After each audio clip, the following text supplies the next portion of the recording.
You know, the official story, the August 16th, 1977. A bathroom floor at Graceland. The king of rock and roll dead at 42. It was a shock that hit the world like a physical blow. But almost immediately, the questions started. They were just whispers at first. Little details that didn't add up. His middle name, Aaron, was misspelled as Aaron on his tombstone. Why? He was famously terrified of dying and being forgotten. Would he really let himself go like that? His body in the casket looked. And why was a book he was reading on the day he died, a scientific search for the face of Jesus, never found? These weren't just questions from grieving fans. They were the seeds of something much bigger. A modern myth. A story that says Elvis Presley did not die. He escaped. He is still out there. Maybe he's a federal agent. Maybe he's a pastor in Arkansas. Maybe he was an extra in a 90s Christmas movie. The theories range from the plausible to the completely unhinged. They pull in the FBI, the mafia, aliens, and secret societies. They analyze blurry photos, handwriting samples, and old recordings with the intensity of a Cold War codebreaker. 40 plus years later, the story of his death is still just that for millions of people, a story. A cover-up. The greatest disappearing act in history. So what if they're right?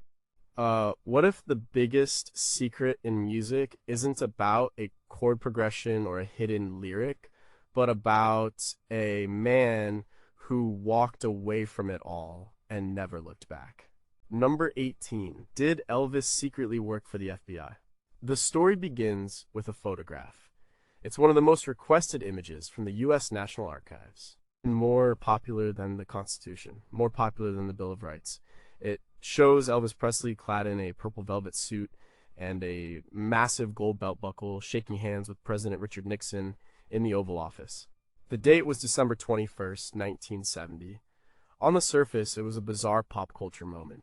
Elvis had written a 5-page, handwritten letter to Nixon on American Airlines stationery during his flight to Washington. He wanted to offer his services to the country. He wanted to be a federal agent at large to help combat the drug culture and hippie elements he saw corrupting the nation's youth. Nixon's aides, like Eagle Bud Krogh, saw the PR potential and arranged the meeting. Elvis gave Nixon a commemorative Colt .45 pistol. Nixon gave Elvis the badge he desperately wanted from the Bureau of Narcotics and Dangerous Drugs. It was a strange, almost surreal event. But the theories say it was not a one-off meeting. They claim it was a job interview. They believe Elvis Presley became an undercover operative for the United States government. The evidence, according to believers, is hidden in plain sight. Elvis had a lifelong obsession with law enforcement. He collected police badges from departments all over the country. He would often put a police siren on his car and pull people over, only to lecture them about speeding and then give them an autograph. This wasn't just a hobby, theorists argue. It was his cover. It was a way for him to move in and out of law enforcement circles without raising suspicion. He could justify his presence anywhere. Why would the government use Elvis? The answer is access. Who had more access in the 1970s than Elvis Presley? He could get into any room, any party, any backstage area in the world. He was friends with everyone. He was also a patriot who genuinely worried about the direction the country was heading. He saw people like John Lennon, a vocal anti-war protester, as a threat. In fact, some theorists claim that Elvis provided intelligence to the FBI that contributed to the government's surveillance of Lennon. It was his patriotic duty. The theory goes that his death in 1977 was the ultimate undercover operation. He needed to disappear completely. Why? The most popular version of this theory connects to a criminal organization called the Fraternity, a group allegedly involved in racketeering and scams that Elvis had become entangled with through some bad investments. According to the 1988 book Is Elvis Alive by Gail Brewer Giorgio, Elvis was an informant for the FBI, helping them build a case against this shadowy group. When his cover was about to be blown, the government faked his death and put him into the witness protection program. The entire event at Graceland was a charade, a piece of theater to sell the story to the world so Elvis could live out his life in safety. He wasn't a victim of fame. He was a hero who sacrificed his identity for his country. He traded his jumpsuit for anonymity. What if the Nixon meeting wasn't just a photo op, but a formal induction into a secret world? Could his extensive collection of police badges have been more than a hobby, but a network of contacts? And if he did go into witness protection, where did they hide the most famous face on the planet? Number 17. Did he sell his soul for rock and roll? This theory doesn't say Elvis is alive. It says he was never truly his own man to begin with. It taps into a much older, darker piece of American folklore, the story of the musician at the crossroads. The legend is most famously associated with the bluesman Robert Johnson. The tale goes that Johnson, a mediocre guitar player, took his instrument to a crossroads in rural Mississippi at midnight. There he met a large black man, the devil, who took his guitar, tuned it, and handed it back. In exchange for his soul, Johnson became the most masterful blues musician who ever lived. He died young, at 27, the price for his unearthly talent. The theory is that Elvis Presley made a similar deal. Think about his origins. He was a shy, poor kid from Tupelo, Mississippi. He was a truck driver. He walked into Sun Studio in Memphis in August 1953, supposedly to record a song for his mother. The owner, Sam Phillips, was looking for a white singer who had the Negro sound and the Negro feel. For a year, nothing really clicked. Then, on July 5th, 1954, during a frustrating and unproductive session, Elvis started fooling around, playing an upbeat version of Arthur Big Boy, Crudup's blues song, That's All Right. The band joined in. Sam Phillips stuck his head out of the control room and asked what they were doing. He told them to start again, and he began recording. That was the moment, the spark, the explosion. It was raw, new, and dangerous. It was rock and roll. From that moment on, Elvis Presley's rise was not just fast, it was supernatural. He went from a nobody to the most famous person in the world in about 2 years. It was a level of fame and adoration that had never been seen before. It was a cultural force that changed society. Was that kind of talent, that kind of charisma purely human? Or was it bought and paid for at a spiritual crossroads? The Devil's music label wasn't just a metaphor for concerned parents in the 1950s. To them, the way Elvis moved his hips was lewd, vulgar, and sinful. His music was seen as a corrupting influence, leading teenagers down a path of rebellion and immorality. Preachers condemned him from the pulpit. He was literally seen as an agent of darkness. This theory suggests they were right, but not in the way they thought. His life story then becomes a Faustian tragedy. He gets everything he could ever want: fame, money, love, but the price is steep. The devil always collects. Look at his later years: the isolation at Graceland, the dependence on prescription drugs, the weight gain, the paranoia. The man who seemed to have everything was trapped, miserable, and empty. His soul was being eroded. He was a prisoner in a gilded cage of his own making. The gospel music he loved so much, which he sang with such passion, can be seen as his attempt to repent. His recordings of songs like How Great Thou Art and He Touched Me were pleas for redemption, an attempt to bargain his way out of the deal he made as a young man.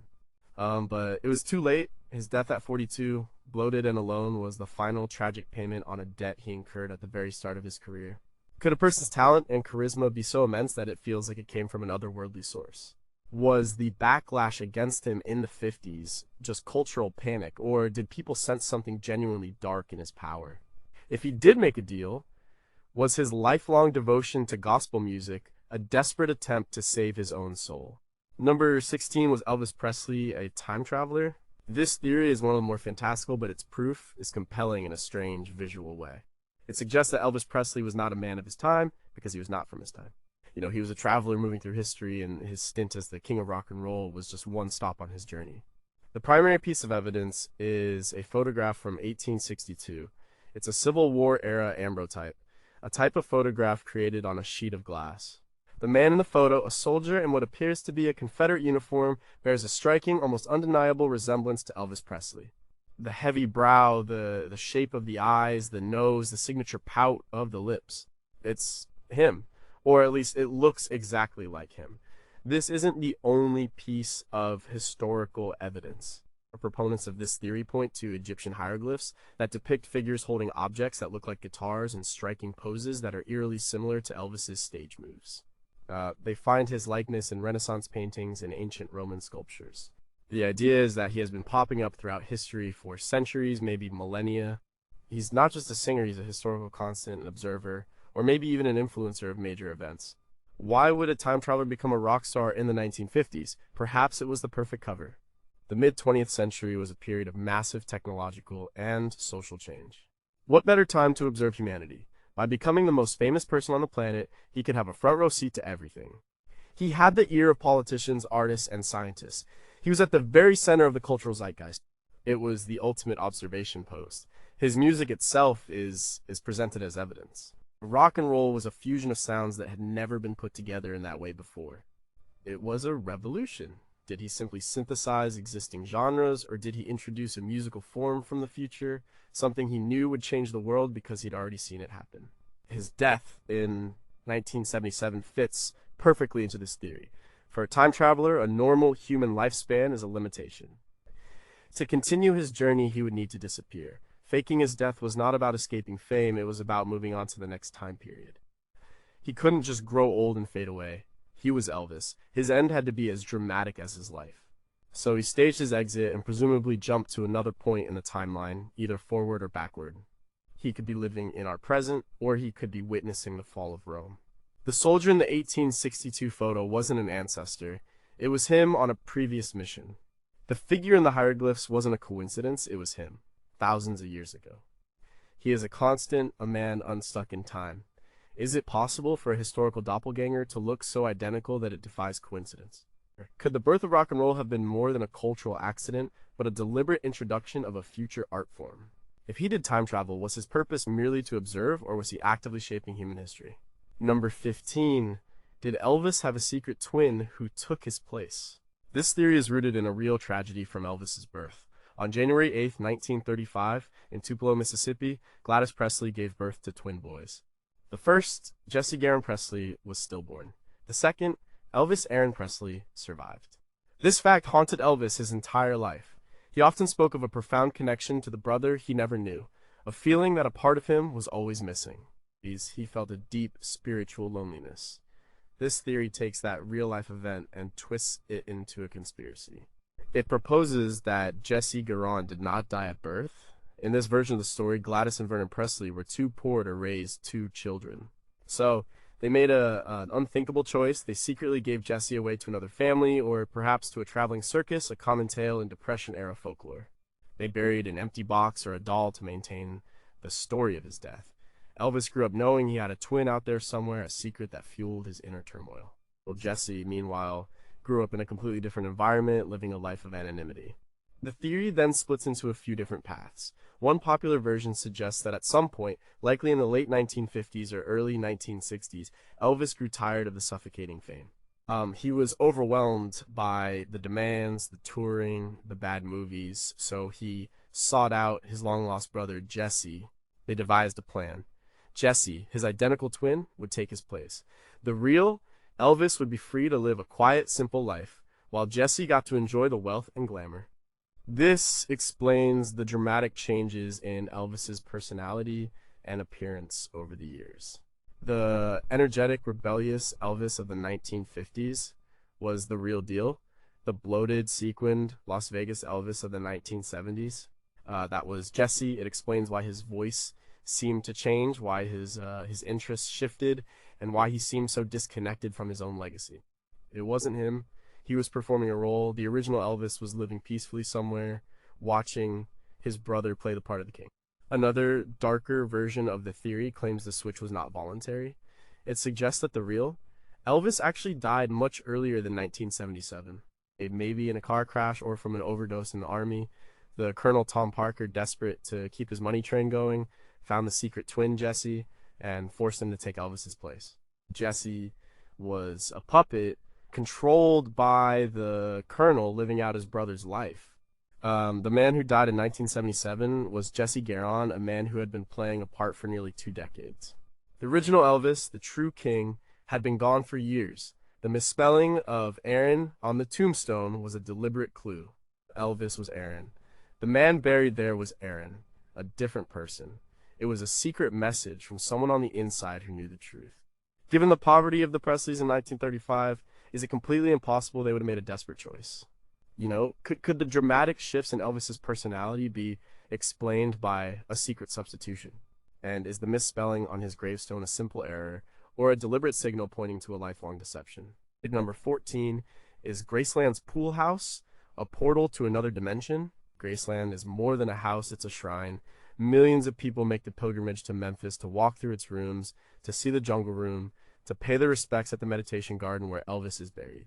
Right? It's a place frozen in time, a perfect monument to the king, but some theories say the house holds a much deeper secret, one that isn't on the official tour. They whisper about the pool house. It's a small, unassuming building on the property. According to this theory, it's not just for changing into swim trunks. It's a gateway, a portal to another dimension, or perhaps a secret entrance to an underground facility. This theory connects to Elvis's deep interest in spirituality, mysticism, and the esoteric. He was a voracious reader. His personal library contained hundreds of books on religion, philosophy, numerology, and extraterrestrial life. He was fascinated by books like The Impersonal Life and Leaves of Moria's Garden. He and his friends, particularly his hairdresser Larry Geller, would spend hours discussing these topics, seeking enlightenment and a deeper understanding of the universe. Elvis believed in things beyond the veil of normal reality. He believed in cosmic energy, spirit guides, and a higher state of being. The portal theory suggests that Elvis's spiritual quest was not just intellectual. He was actively trying to make contact with other realms. He used his immense wealth and resources to create a place at Graceland where he could conduct these experiments in secret. The pool house was the perfect location. It was private, away from the main house, and the constant activity of his entourage. The theory posits that he succeeded. He opened a door to somewhere else. What was on the other side? Some say it was a higher spiritual plane. They believe Elvis didn't die in 1977. He ascended. He achieved a level of enlightenment that allowed him to shed his physical body and move into a non-physical existence. He used the portal in the pool house to make his final transition. He simply stepped out of our world and into the next. This explains why no one can truly accept his mundane death. It wasn't mundane. It was a cosmic event of his own making. A more sci-fi version of the theory ties into the idea that Elvis was an alien or had contact with aliens. In this scenario, the pool house contains hidden technology, a transportation device. His death was simply him going home. He finished his mission of observation on Earth, or perhaps his mission of spreading a message of unity through music, and used the portal to return to his home planet. The stories of strange lights seen over Graceland and odd energy readings on the property are cited as evidence that something otherworldly is happening there. The pool house is the epicenter of this activity, a permanent hidden link between our world and another. Why was Elvis so deeply invested in esoteric and mystical texts if not to find a practical application for their teachings? Could a place as charged with emotional and spiritual energy as Graceland actually develop a weak spot in the fabric of reality? If a portal does exist, is it still active, waiting in the quiet pool house behind the most famous home in America? Op number 13 was the mysterious singer Orion, actually, Elvis in disguise. In 1978, a year after Elvis died, a new singer appeared on the scene. He wore a mask. He called himself Orion. And he sounded exactly like Elvis Presley, not just similar. Exactly. The tone, the phrasing, the power, the vibrato, it was uncanny. He released several albums with titles like Reborn and Sunrise and performed to sold-out crowds. His record label, Sun Records, the very same label that discovered Elvis, pushed a mysterious narrative. The album cover showed Orion in his glittering mask with taglines that hinted at a grand secret. Was this a clever tribute act, or was it something more? The theory is simple and powerful. Orion was Elvis. He had faked his death, but the desire to perform, the need to sing, was too strong to suppress. He couldn't just retire, so he created a new persona. The mask was the key. It allowed him to be on stage, to connect with an audience, but without the crushing weight of being Elvis Presley. He could have the one thing he loved, the music, without the things he hated. The name itself, Orion, was a clue. It was the name of the main character in a book by Gail Brewer Giorgio, a fictional story about a rock star who fakes his own death. The book was called Orion. The coincidence seemed too perfect. The man behind the mask was an unknown singer from Tennessee named Jimmy Ellis. The official story is that Ellis just happened to have a voice that was a near-perfect genetic match for Elvis's. He had been trying to make it as a singer for years, but was always told he sounded too much like Presley. After Elvis's death, the record producer Shelby Singleton saw an opportunity. He signed Ellis to Sun Records, put him in a mask, and built the whole Orion mystery. It was a marketing gimmick, a way to capitalize on the grief and confusion of Elvis fans. But the believers don't accept this. They argue that the Jimmy Ellis story is the cover. They point to small details. Orion's stage movements were similar to Elvis's. His mannerisms in interviews were familiar. And that voice. How could anyone sound that identical by accident? This suggests that Jimmy Ellis was a real person, but he was just a frontman for the story, a name to put on the records, while the real Elvis provided the vocals in secret. Or, perhaps, Jimmy Ellis was a stage name for Elvis himself. The tragedy of Jimmy Ellis's real life only adds fuel to the fire. He eventually grew tired of the mask and the gimmick.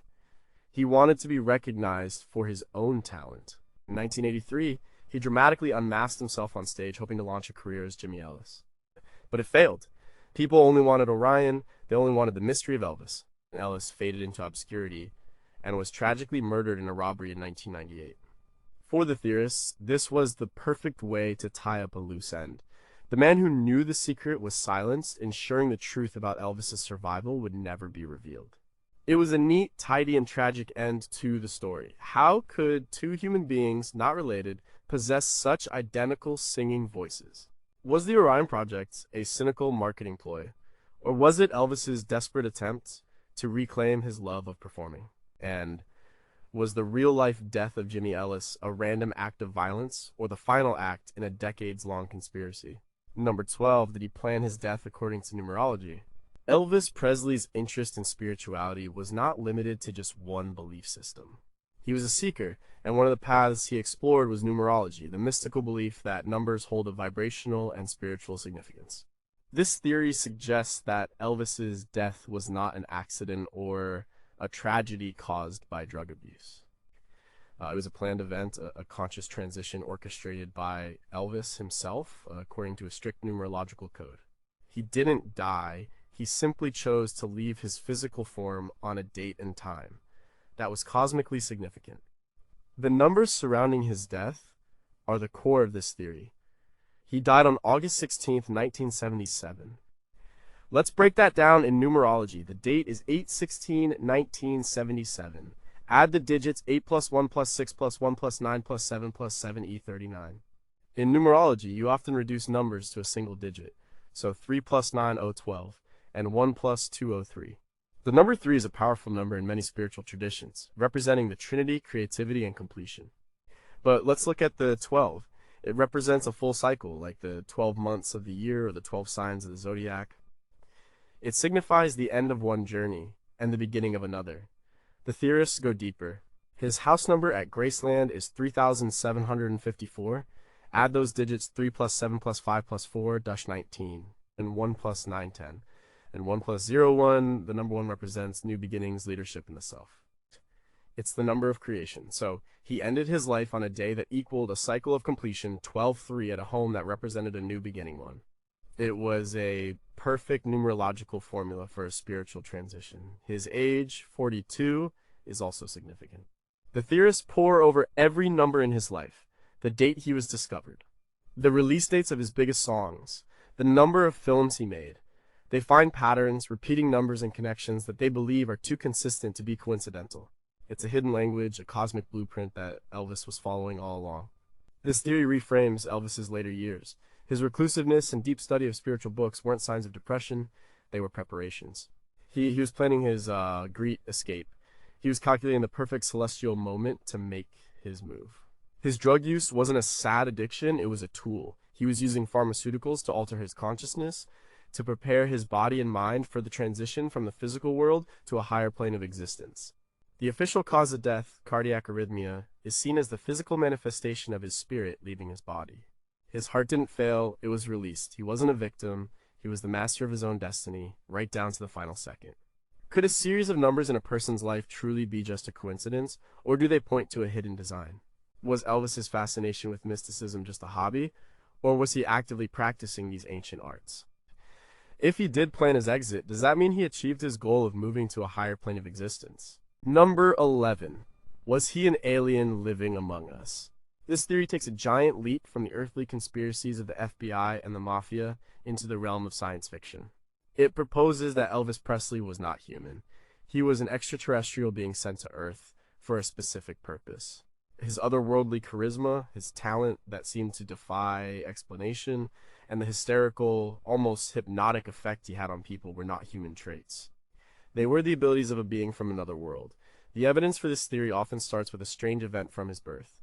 On the night Elvis was born, January 8th, 1935, his father Vernon reported seeing a strange blue light hovering in the sky over their small house in Tupelo. It was an unidentified flying object. Theorists claim this was not a coincidence. It was his spaceship either dropping him off or watching over his arrival on Earth. This fact has been mentioned in several biographies, including one by his close friend Larry Geller. His mission on Earth, according to this theory, was to be a catalyst for change. He was sent by a benevolent alien race to usher in a new era of cultural and social revolution. His music was the tool. Rock and roll broke down racial barriers. It gave a voice to a new generation. It challenged authority and conformity. It was a powerful force for change, and Elvis was the conduit for that energy. He was a cosmic peacemaker, using rhythm and melody to alter human consciousness on a global scale. The way people reacted to him, the fainting, the screaming, the absolute devotion was a response to his non-human energy. They were subconsciously recognizing him as something more. The Men in Black play a role in this theory too. The famous UFO mythology often involves mysterious government agents who silence witnesses and cover up evidence of alien contact. Some believe Elvis was a man in black himself, his black suits, his black sunglasses, his fleet of black cars. It was his uniform. This ties into the FBI theory, but gives it a cosmic twist.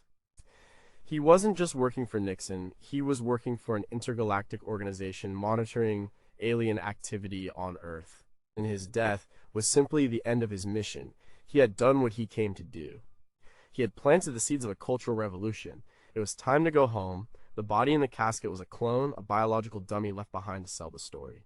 The real Elvis was picked up by the same blue light that appeared at his birth and was taken back to his home planet. Some even point to the logo of the TCB band, taking care of business. The lightning bolt in the logo is not just a cool design, it's a symbol of advanced alien technology or cosmic energy. It was a hint, hidden in plain sight, about his true origins. What was the source of the mysterious blue light seen on the night of his birth? Could one person's charisma truly be powerful enough to change the world, or did it have an otherworldly origin? If he did return to his home planet, was his mission on Earth a success? Number 10. Was Elvis murdered by the mob?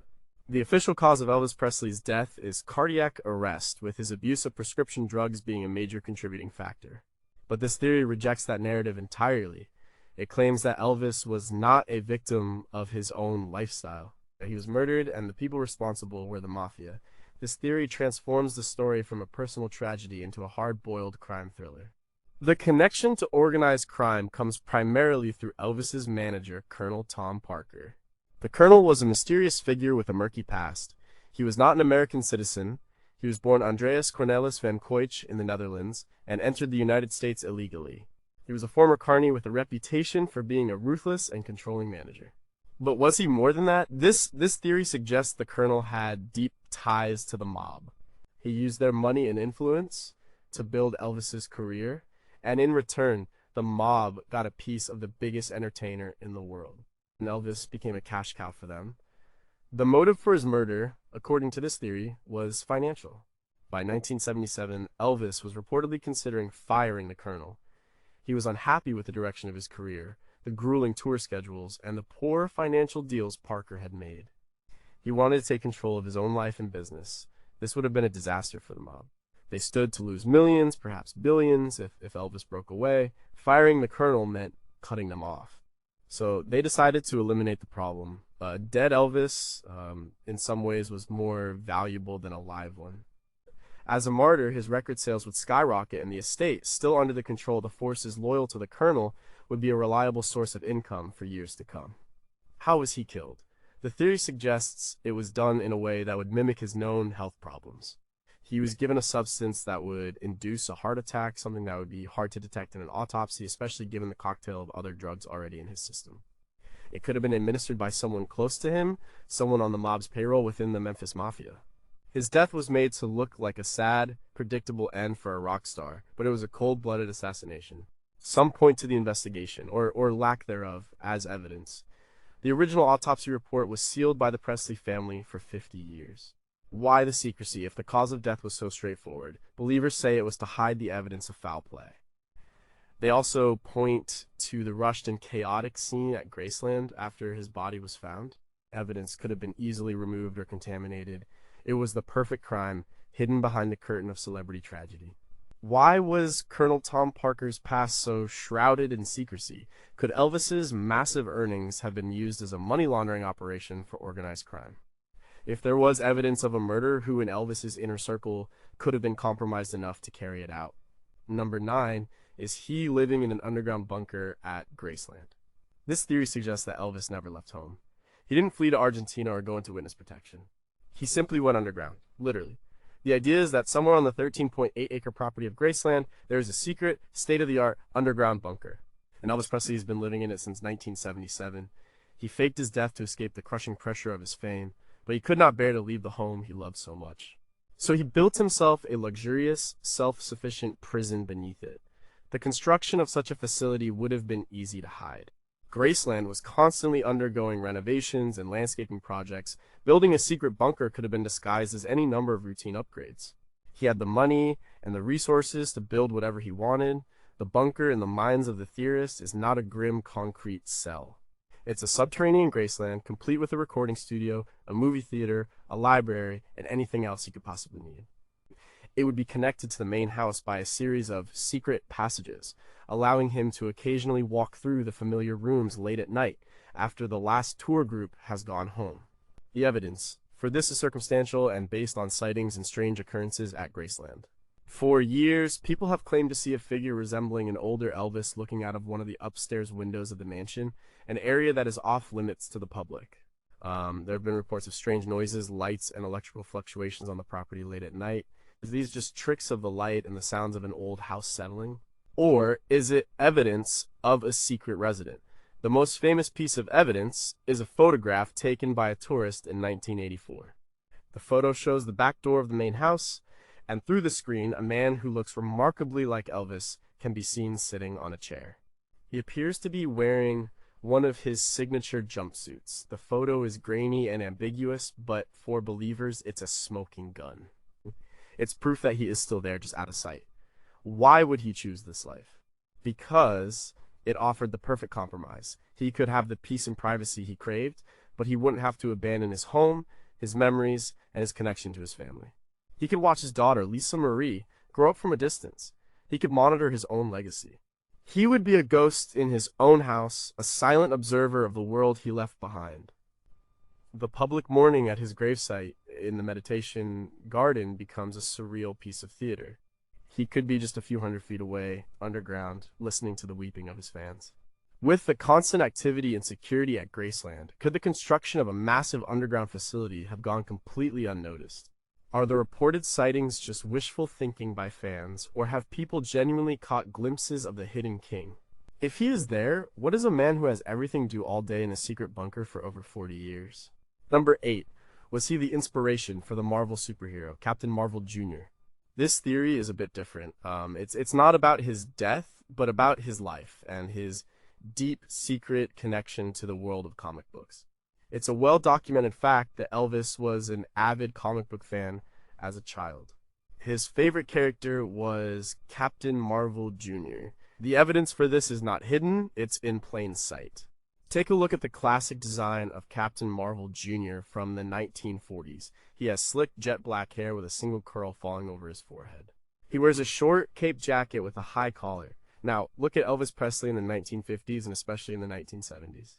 The resemblance is undeniable. The jet black hair, often with that same signature curl. The high-collared jumpsuits with their attached capes. It's not just a passing similarity, it's a direct visual homage. And Elvis didn't just like Captain Marvel Jr., he modeled his entire stage persona on him. The lightning bolt logo of his TCB band is also strikingly similar to the lightning bolt emblem of the Marvel family. But the theory goes deeper than just fashion inspiration. It suggests a powerful, almost mystical connection between the boy from Tupelo and his fictional hero. The story of Captain Marvel Jr. is that he is Freddie Freeman, a poor, crippled newsboy who is granted the power to become a superhero by saying the name Captain Marvel. He is a humble boy given extraordinary power, a classic rags to riches story. This is a direct parallel to Elvis's own life. A poor boy from a shotgun shack in Mississippi, who through a twist of fate and a unique talent becomes the most powerful entertainer on the planet. He was a real-life superhero to millions of people. Some versions of the theory get more esoteric. They suggest that Elvis saw his own life as a fulfillment of the superhero archetype. He wasn't just imitating the look, he was trying to embody the spirit. He saw himself as someone with a great power and a great responsibility to his audience. This is why he took his role so seriously, why he was so generous to his friends and to strangers, and why he felt such a deep connection to his fans. He was living out his childhood dream of being a hero. His tragic end is also seen through this lens. The superheroes often live lives of turmoil and sacrifice. The weight of their power takes a toll. Elvis's struggles with fame, drugs, and isolation are seen as the real-world equivalent of a superhero's tragic flaw. He was a mortal man trying to live up to an immortal, superpowered ideal, and the strain eventually broke him. The jumpsuits and capes of his final years were not a sign of gaudy excess.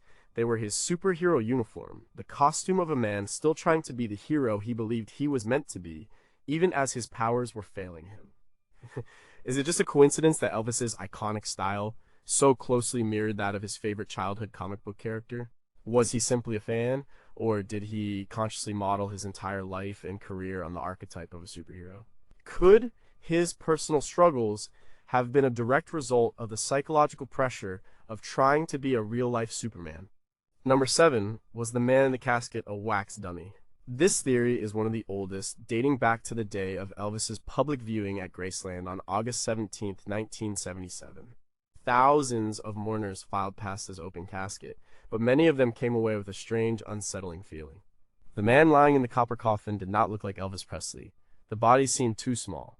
The face looked puffy and smooth, almost like a mask. The nose looked wrong, more like a putty nose. One of his signature sideburns was allegedly loose and had to be glued back on. The hands looked soft and manicured, not the calloused, karate-chopping hands of Elvis. The theory is that the body in the casket was not Elvis at all. It was a specially commissioned wax dummy, crafted to look just enough like him to be believable from a distance, but flawed enough to raise suspicions up close. This was a crucial part of the plan to fake his death. They needed a body for the funeral. They needed something for the world to mourn. The dummy was the solution, you know? Why would it look so flawed? There are a couple of ideas. One is that they simply didn't have enough time to create a perfect replica. The death had to happen suddenly, so the dummy was a rush job.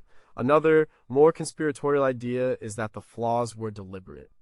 They were clues left by Elvis himself for his most devoted fans. It was a way of winking at them, of letting them know that this was all a show. Don't be fooled, the waxy face seemed to say. This isn't really me. Journalists and biographers have reported on these discrepancies. They note that the official death certificate listed his weight at 170 pounds.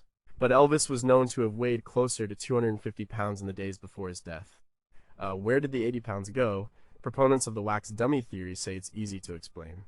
The dummy was made to a more ideal weight, the sweaty or waxy appearance of the body, which many attributed to the mortician's work or the heat, is taken as literal proof. It looked waxy because it was made of wax. This theory also explains the famously tight security around the coffin and the fact that no photos of the body were officially released, though one was notoriously published by the National Enquirer. The security was there not just to manage the crowds, but to prevent anyone from getting too close, from touching the body and discovering the truth. The body was quickly interred in a crypt before being moved to the meditation garden at Graceland. Once it was in the ground, the illusion was complete.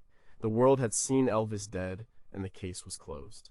But for thousands who were there, the image of that waxy, unfamiliar face in the coffin was the first piece of evidence that the story they were being told was a lie. Could the stress and grief of the mourners have altered their perception of the body in the casket? Were the noted discrepancies simply the result of post-mortem changes and the work of the undertaker? Or was the centerpiece of the world's biggest funeral a carefully crafted work of artifice? Number 6, was he an extra in the movie? Home Alone. This is one of the most persistent and beloved of all the Elvis is alive theories. It's a perfect piece of modern folklore born in the age of VHS tapes and internet forums. The theory claims that Elvis Presley made a brief, uncredited cameo appearance in the 1990 Christmas classic Home Alone. He would have been 55 years old at the time. The scene in question takes place when Catherine O'Hara's character, Kate McAllister, is frantically trying to book a flight home from Scranton, Pennsylvania to Chicago. As she argues with the airline employee, a man can be seen standing in line behind her, over her left shoulder. The man has a thick head of dark hair, a mustache, and is wearing a turtleneck and a sports coat. He seems to be listening to her predicament with some amusement. As Kate turns away from the counter, he leans in and gestures with his head in a very familiar Elvis-like way.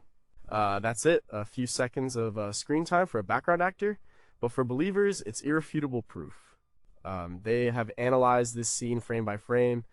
They claim the man's facial structure, the eyes, the nose, the chin is a perfect match for an older Elvis.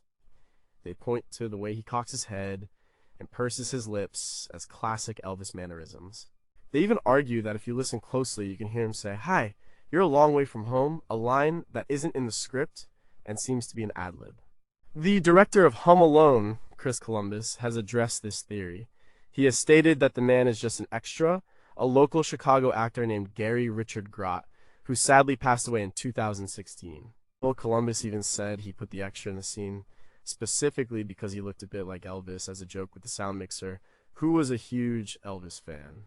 He has debunked the theory multiple times, but the believers are not convinced. They say Columbus is part of the cover-up. Of course he would deny it, revealing that he had put the world's most famous dead person in his movie would create a media firestorm. They also point out that attempts to definitively prove the extra was Gary Grott have been difficult.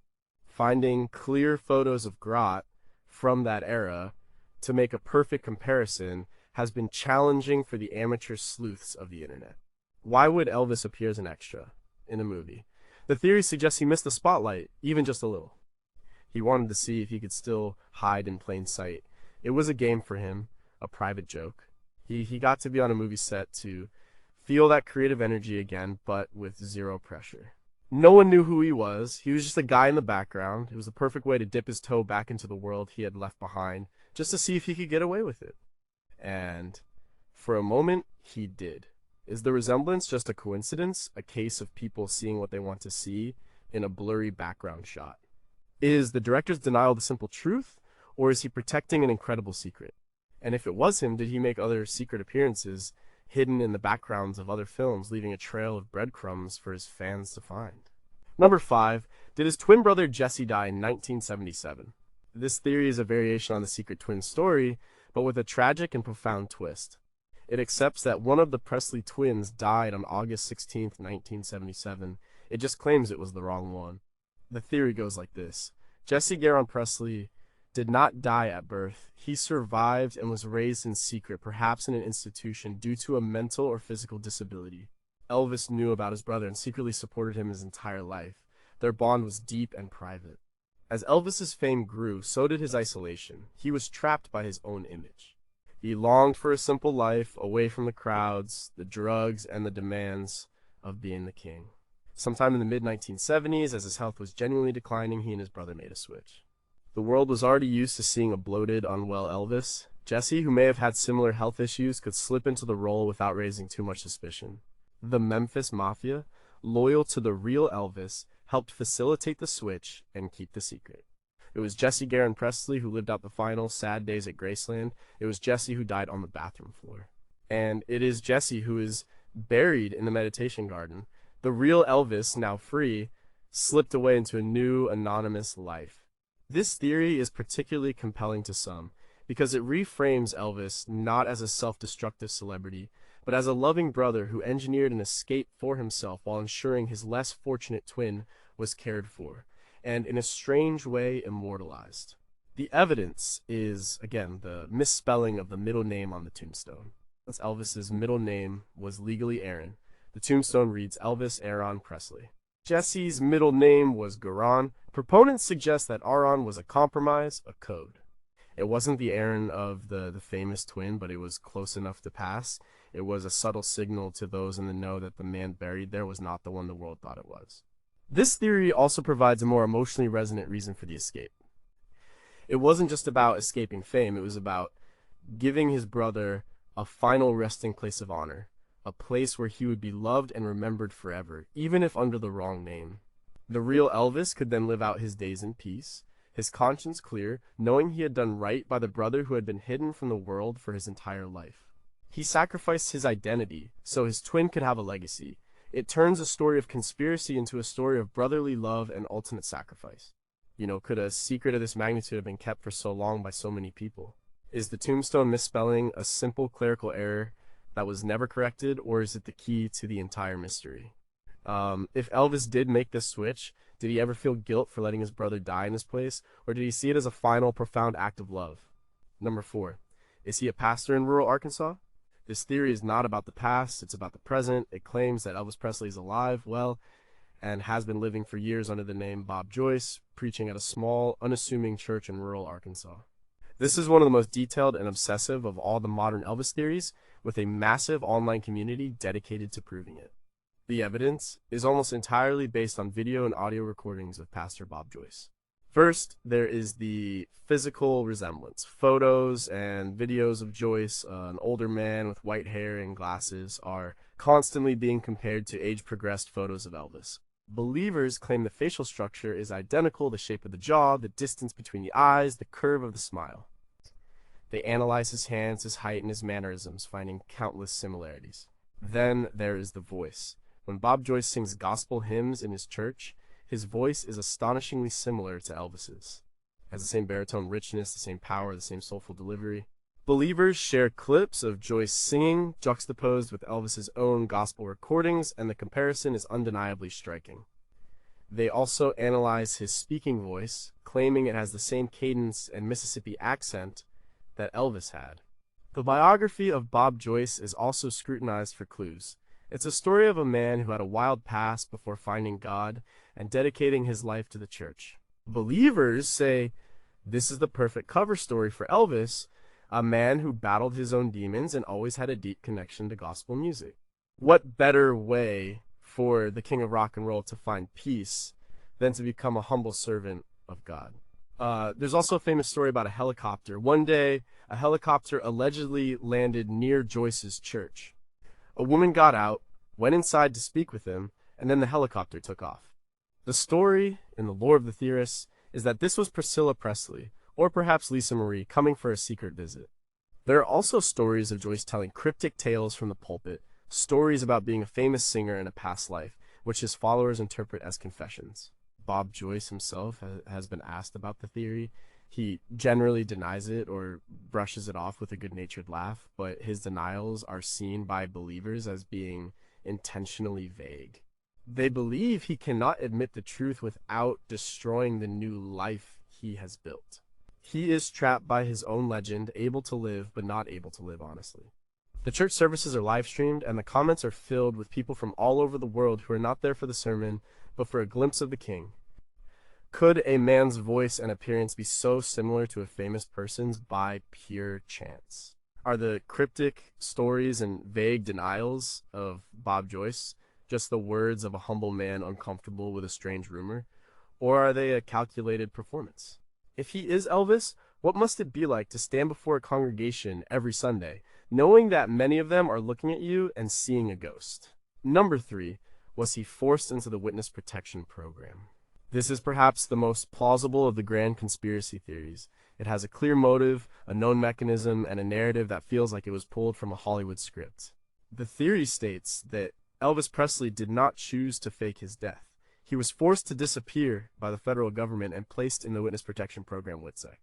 The key to this theory is a company called the Fraternity. This was an organization run by a group of powerful and allegedly corrupt individuals in business and law enforcement. In the 1970s, Elvis, through a series of bad deals related to buying private jets, lost a significant amount of money to a company with ties to this organization. He felt he had been swindled and was furious. He decided to fight back. According to the book, Is Elvis Alive? By Gail Brewer Giorgio, Elvis began working as an undercover operative for the U.S. government to expose the fraternity's illegal activities, which included racketeering and fraud. He used his fame and access to gather information. He wore a wire. He was a secret agent in a jumpsuit. However, his cover was blown, and his life was in imminent danger. The fraternity was not an organization you could cross and live to tell the tale. The government had a choice: let their star witness be assassinated or make him disappear. They chose the latter. On August 16, 1977, agents from the Department of Justice staged his death at Graceland. They used a body double or a dummy for the casket, created a fake death certificate, and airlifted the real Elvis to a secure, undisclosed location. He was given a new identity, a new life, and was forbidden from ever contacting anyone from his past. His testimony was crucial to bringing down a powerful criminal enterprise. This theory neatly explains many of the anomalies surrounding his death. The waxy-looking body in the casket, the misspelling on the tombstone, a deliberate error to invalidate the grave. The sealing of the autopsy records. It was all part of a sophisticated government operation. These sightings of Elvis over the years are explained as moments when he has briefly broken cover or when his new identity has been compromised. He is a man on the run, not from his fans, but from the powerful enemies he made. It also paints a very different picture of Elvis's final days. He wasn't a sad, drug-addled recluse. He was a brave citizen fighting corruption. His paranoia was justified. His erratic behavior was the result of the incredible stress of living a double life. He wasn't a victim of rock and roll. He was a casualty of a secret war against organized crime. He sacrificed everything, his name, his family, his legacy, to do the right thing. He is not a dead king. He is a hidden hero. Could a celebrity as famous as Elvis truly be hidden effectively by the Witness Protection Program? Was his financial dispute with an aviation company part of a much larger criminal conspiracy? If he did testify, what was the outcome of the case and where are the records of it today? Number 2, did he know he was going to die and filmed his own death? This theory is dark, macabre, and deeply unsettling. It suggests that Elvis Presley, in the grip of his physical and spiritual decline, became obsessed with the circumstances of his own death. He knew it was coming, he could feel his body failing, but instead of fighting it, he decided to document it, to control the narrative of his own end in the most extreme way possible.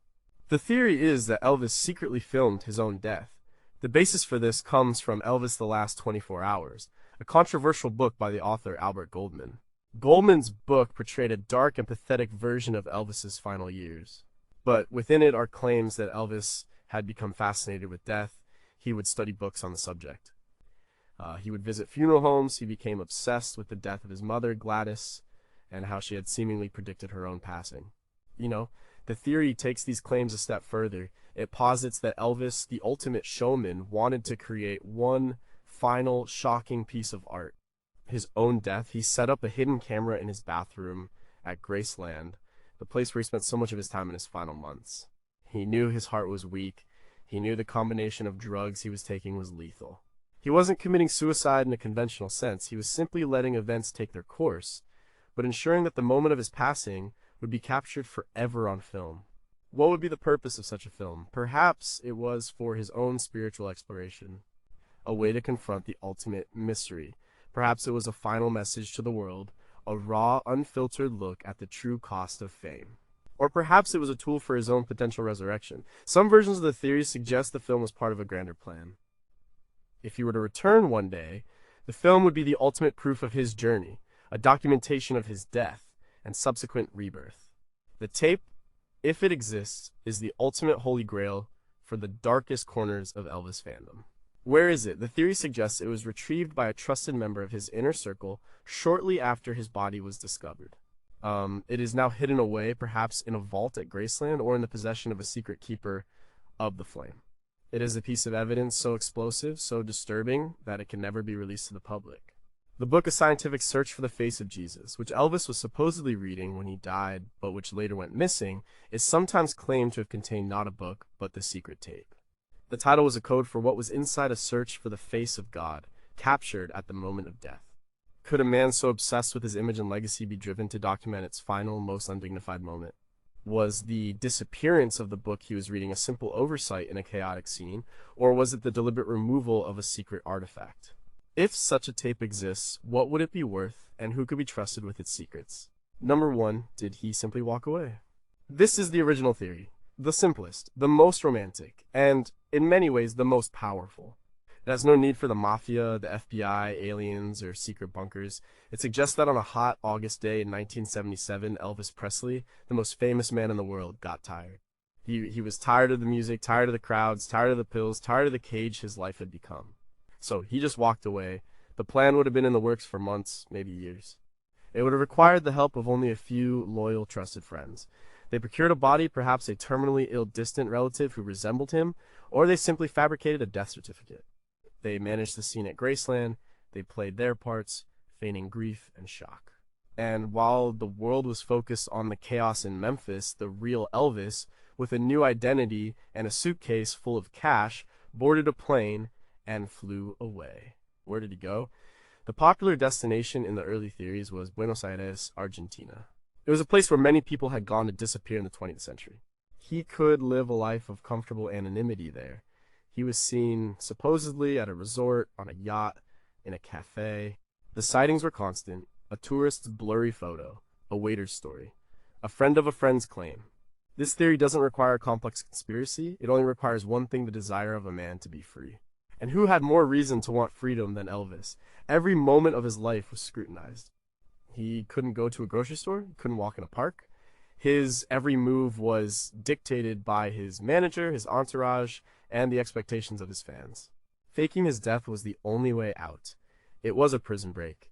The evidence is the life he lived. He often spoke of being lonely. He read books about spiritual freedom. He dreamed of a simple life. This theory says he finally got what he always wanted.